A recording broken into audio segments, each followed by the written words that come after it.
तो एक बहुत अच्छी लाइन कही गई है, success is a matter of holding on when others have let go.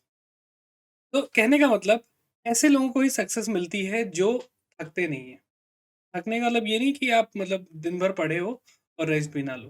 कहने का मतलब, जब तक आपका जो गोल है वो आपको मिल नहीं जाता है, तब तक मेहनत करनी है। ये नहीं बोलना है कि यार चलो अब कल करेंगे। एग्जाम्पल के तौर पे, हमारे पास 25 दिन है पंजाब पीसीएस मेंस की आंसर राइटिंग के लिए।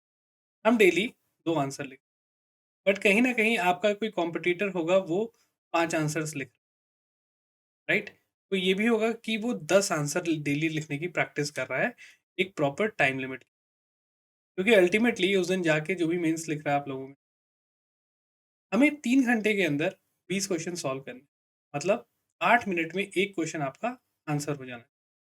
8 मिनट के अंदर आपको क्वेश्चन पढ़ना है, आपको उसको दिमाग में उसका पूरा स्ट्रक्चर बना लेना है और लिखना है उसको, सारी चीज़ों को ध्यान में रख। तो ये जो 2 लिख रहा है, ये जो 5 लिख रहा है और जो 10 लिख रहा है, किसको एडवांटेज रहेगा एग्जाम में? नो डाउट 10 वाले को रहेगा ज़्यादा, 5 वाले को भी अच्छा है। बट ये 2 वाला कहीं ना कहीं लैग बिहाइंड करेगा, राइट। जितनी भी नॉलेज है उसको लिख नहीं पाओगे, तो इस मेंस का कोई मतलब नहीं रहेगा। ठीक है, इसलिए आज से मेरे ख्याल से आज हमारा ये तीसरा सेशन हो जाएगा, हो चुका है, 3 सेशन हो चुके हैं। अब आप लोगों को एक आइडिया लग गया है कि हमें आंसर राइटिंग में क्या क्या चीज़ें करनी है। हमने काफ़ी सारे क्वेश्चन मैंने आपको लिख के प्रैक्टिस भी करवाए हैं, कैसे इसका इंट्रोडक्शन देना है, क्या बॉडी में होना चाहिए और क्या कंक्लूजन होना चाहिए, ये सारी चीज़ें मैंने आपको लिखवाई हैं। मैंने ये नहीं बोल दिया कि ऐसे से हम कर लेंगे, प्रॉपरली मैंने एक एक वर्ड आपको लिखवाया है। रीज़न, आप में से बहुत लोग होंगे जो पहली बार आंसर राइटिंग कर रहे होंगे, तो जो बोलते हैं ना hand held approach, spoon feeding करवाना पड़ेगा। उन्हीं चीज लोगों के लिए ये चीज़ें हमने की कि 3 सेशन में आपको मैंने, लेट्स से हमने 6 क्वेश्चन पर सेशन किए, तो अभी तक 15 से 20 क्वेश्चन हमने लिखे हैं प्रॉपर। आज से मुझे अब ये लगता है कि आप लोगों को एक बेसिक आइडिया हो गया होगा कि मेरे आंसर में क्या क्या होना चाहिए। तो आज से मैंने स्टार्ट किया है कि हम क्वेश्चन तो प्रैक्टिस करेंगे ही जो प्रीवियस ईयर है, साथ ही साथ मैं आपको 2 क्वेश्चन, मॉडल क्वेश्चन मैंने फ्रेम किया है, यूपीएससी और आपके पंजाब पीसीएस के लेवल की, ताकि, और ये करंट की चीज़ों से रिलेटेड है, ऐसे थीम्स है जो हमेशा रिपीट होते हैं। तो मैं चाहूँगा आप उन क्वेश्चंस को आंसर करें और मुझे आप अपना आंसर सेंड करें। बहुत सारे बच्चे जो मुझे अपना आंसर भेज रहे हैं और मैं उनको रिव्यू भी दे रहा हूँ। तो आप अपना आंसर मुझे लिखो and send it to me. मेरा नंबर 9643443102 है। इस पे आप मुझे टेलीग्राम पे आप अपने आंसर मुझे सेंड करो, मैं देखूंगा। क्योंकि देखो यार, मेरे पास बहुत सारे कॉपीज ऐसी भी हैं कि जो बच्चे हैं कि जो पहली बार लिख रहे हैं, तो उनमें कहीं ना कहीं बेसिक गलतियां आ रही हैं, राइटिंग नहीं अच्छी है, स्ट्रक्चर नहीं अच्छा है, कोई लाइन पे लिख रहा है। ठीक है, हमें पेपर तो एकदम वाइट शीट मिलती है, उस पर लिखना होगा, राइट। तो हमें प्रैक्टिस अभी से वैसी करनी है। और कुछ ऐसे भी बच्चे हैं जो बहुत अच्छा आंसर भी लिख रहे हैं, राइट। तो हमारा कंपटीशन कौन है, ये आप सबको बहुत अच्छे से क्लियर होना चाहिए अभी तक। तो हमारा कंपटीशन ये 2 लोग हैं, 5 और 10 वाले, इनको डिफीट करना है। और इनको कैसे डिफीट करोगे? आपको तो पता नहीं कि कितने लोग हैं ऐसे। तो हम अपनी लिमिट बढ़ाते हैं, हम 2 नहीं, हम 5 लिखेंगे। For the next 10 days I will write 5 answer and for the next 15 days उसके बाद मैं 10-10 आंसर लिखूँगा। Even I will try to write complete 20 questions also. 2-3 दिन में ये भी प्रैक्टिस करूँ, राइट? तो इसी के साथ स्टार्ट करते हैं आज का सेशन। तो आपकी जो 60 टिप्स हैं, इसको अभी तक मुझे लगता है आप बाय हार्ट कर चुके होंगे। इसको अप्लाई कर रहे होगे आप अपने आंसर में, राइट? तो इनको बहुत अच्छे अपने सामने पेपर चिपका के रखो, इसको प्रिंट करा के। ठीक है? क्लियर? चलिए। तो आपका पंजाब पीसीएस का 2013 का क्वेश्चन, पहला क्वेश्चन था, analyse the salient features of world plain areas and explain the favourable factors of their occupancy. Right. तो आपको इस पहले पार्ट को एनालाइज करना है कि भाई, जो वर्ल्ड में जितने भी प्लेन एरियाज हैं, पहले कहाँ कहाँ पे है, ये हम बताएंगे, राइट। वहाँ पे उनकी क्या एसेंशियल फीचर्स हैं उस प्लेन एरियाज के, ये हम बताएंगे पहले पार्ट में। सेकेंड पार्ट में हम एड्रेस करेंगे, explain the favourable factors of their occupancy. इसमें बताया गया है कि plain areas are favourable for occupancy, तो हमें बताना है वाई। ठीक है। तो इस क्वेश्चन को बेसिकली हमने 2 पार्ट में डिवाइड कर दिया, जो हम करें बॉडी है उसको हमने 2 पार्ट में डिवाइड कर दिया, ठीक है? चलो अब आओ इसका आंसर हम कैसे लिखेंगे? तो आप बहुत एक अच्छा स्टार्ट ये कर सकते हो, प्लेन एरिया की मैं एक डेफिनिशन बता रहा हूँ, उसको आप नोट डाउन करो। प्लेन एरियाज़, तो उसको आप स्टार्ट कर सकते हो, any relatively relatively level area, level मतलब समतल, of earth surface exhibiting exhibiting gentle slope and small local relief। थोड़ा जोग्राफिकल टच आया। एक डेफिनेशन तो ये है। एक और डेफिनेशन है, plain areas are those land masses that are relatively flat। तो plain areas are those land forms और land masses that are relatively flat and are product of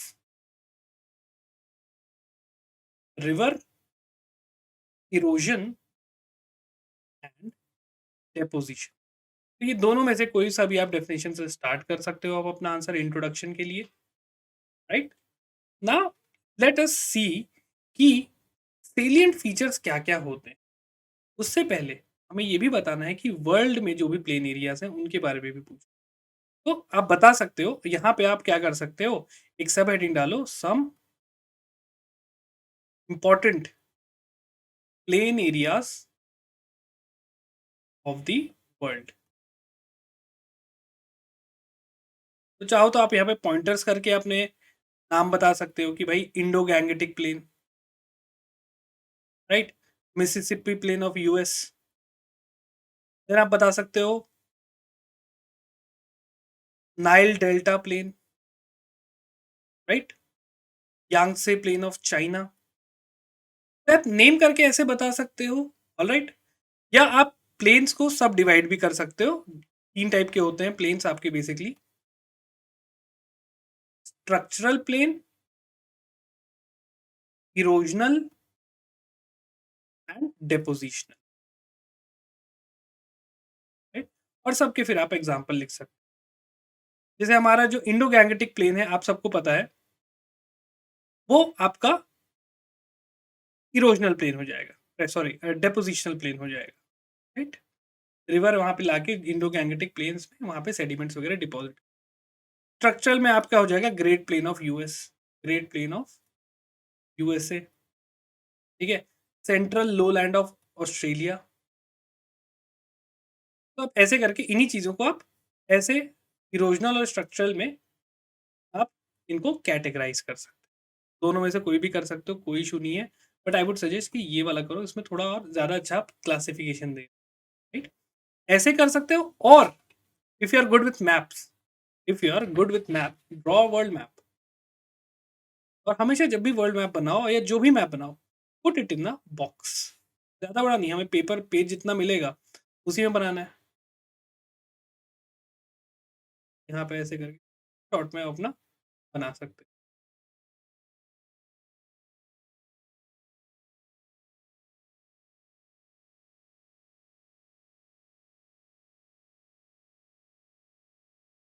तो आप बता सकते हो यहाँ पे इंडो गैंगेटिक प्लेन, ठीक है? चाइना का यहाँ पे यांगसे लिख सकते,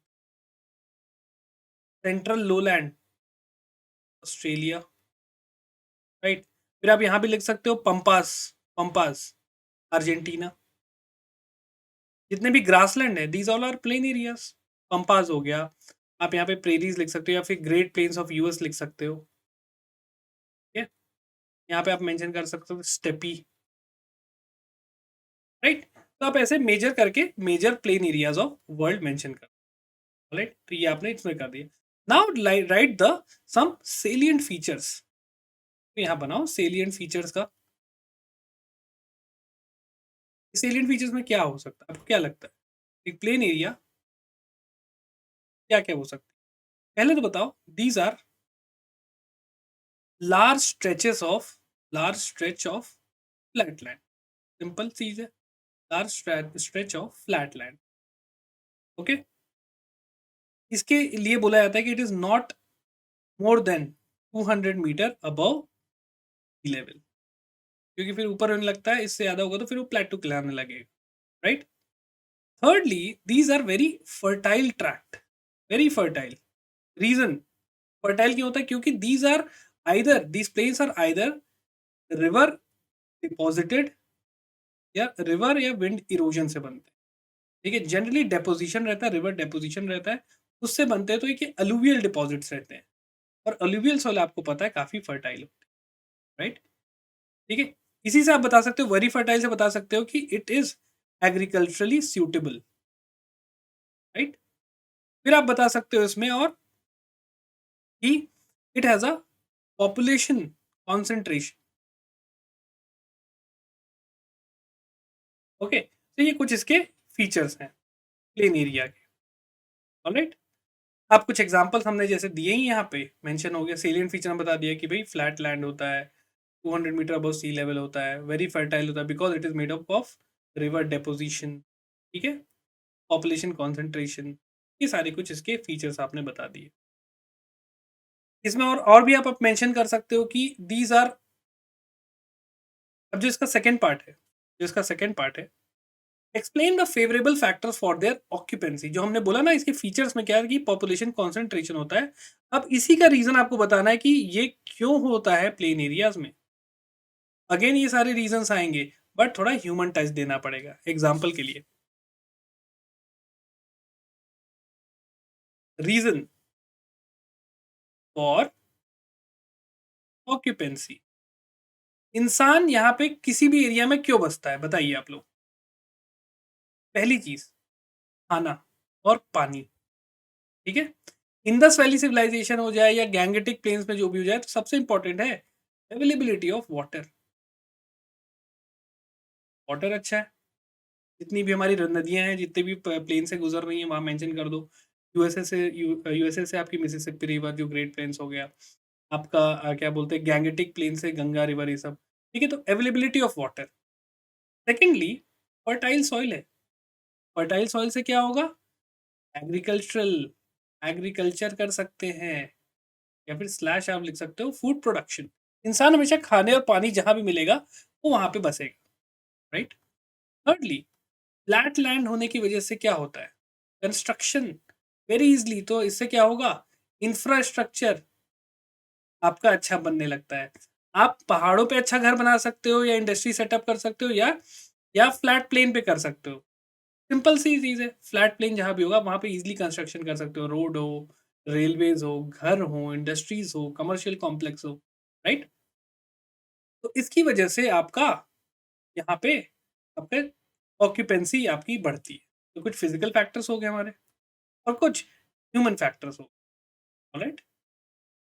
तो आप यहाँ पे मॉडरेट क्लाइमेट लिख सकते हो, राइट। तो ये कुछ फैक्टर हैं फॉर देयर ऑक्यूपेंसी। ओके, तो यहाँ पे आप बना सकते, जैसे जैसे इंडिया का जो नॉर्दर्न प्लेन्स है उसमें कौन कौन से स्टेट्स हैं, बेसिकली यूपी, बिहार, झारखंड भी ले सकते हैं। झारखंड मतलब ये प्लेटू रीजन आ जाएगा, तो यूपी बिहार ये आपके मेजरली आ जाते हैं। ठीक है? हरियाणा हो गया आपका। तो इस टाइप की चीजें आप बता सकते हो कि, और इस वजह से यहाँ का पॉपुलेशन डेंसिटी काफी ज्यादा होगा, and even the overall population भी यहाँ पे काफी एब्सोल्यूट नंबर में ज्यादा। तो these are the some reasons for their high occupancy. Okay, तो आप अपने सारे पॉइंट्स को ऐसे एड्रेस कर सकते हो। चाहे तो यहाँ पे एक लाइन का कंक्लूजन भी आप अपना एंड में मेंशन कर सकते हो कि these plain areas are suitable due to the physical aspect as well as the anthropogenic factor suitable for the growth and development। ठीक है, आप यहाँ पे अपना आंसर ऐसे एंड कर। तो हमने तीनों पार्ट को एड्रेस किया। हमने स्टार्टिंग बताया कि भाई प्लेन एरिया क्या होते हैं, टाइप्स ऑफ प्लेन एरिया बता दिया हमने। हमने वर्ल्ड के जो भी मेजर प्लेन एरियाज हैं वर्ल्ड के, इसको हमने मैप में शो कर दिया। हमने उसके सेलियंट फीचर्स बता दिए यहाँ पे, राइट। हमने यहाँ पे इसके रीजन फॉर ऑक्यूपेंसी बता दिया। ठीक है, यहाँ पे रोड कंस्ट्रक्शन हो गया या रेलवे हो गया, ट्रांसपोर्टेशन के लिए बहुत ईजी हो जाता है, राइट। तो अगर इसको मैं शॉर्ट में बताऊँ तो यहाँ पे खाने की वजह से फूड। ठीक है, यहाँ पे इवन अगर आप कोस्टल प्लेन्स अगर आप बात करोगे, जो हमारे ईस्टर्न कोस्टल प्लेन्स हैं, राइट, ये भी काफ़ी फ्लैट प्लेन्स हैं। यहाँ पे बहुत अच्छा रिज़र्व होता है पेट्रोलियम और नेचुरल गैस का। ये भी एक रीज़न हो गया, राइट? तो ये सारी चीज़ें आप मेंशन कर सकते हैं।